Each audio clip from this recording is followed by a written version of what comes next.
అందరికీ నమస్కారము. ఈ వీడియో ద్వారా మీకు అత్యంత విలువైన సమాచారాన్ని తెలియజేస్తున్నాను.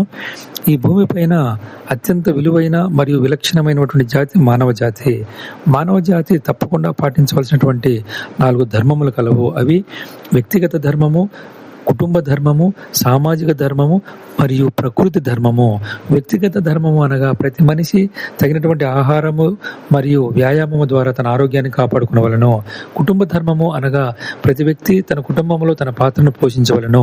సామాజిక ధర్మము అనగా ప్రతి వ్యక్తి సమాజంలో భాగస్వామ్యం కావున తప్పకుండా ఈ సమాజం యొక్క అభివృద్ధికి తన వంతు కృషి చేయవలను. మంచి చేయకునను పర్వాలేదు కానీ చెడు మాత్రము చేయకూడదు. నంబర్ 4, ప్రకృతి ధర్మము అత్యంత విలువైనది. ప్రతి వ్యక్తి ఈ భూమిపైన ఈ ప్రకృతి నుంచి సమస్తము పొందుతున్నాడు. కావున ప్రకృతి వనరులను ఎటువంటి డ్యామేజ్ చేయకుండా నీరు, గాలి, చెట్టు, ఈ నేలకి పరిరక్షించి వాటిని ముందు తరాల వారికి అందజేయవలసిన బాధ్యత ప్రతి వ్యక్తి పైన కలదు. ఇదే ముఖ్యమైనటువంటి మానవ ధర్మము. జై హింద్.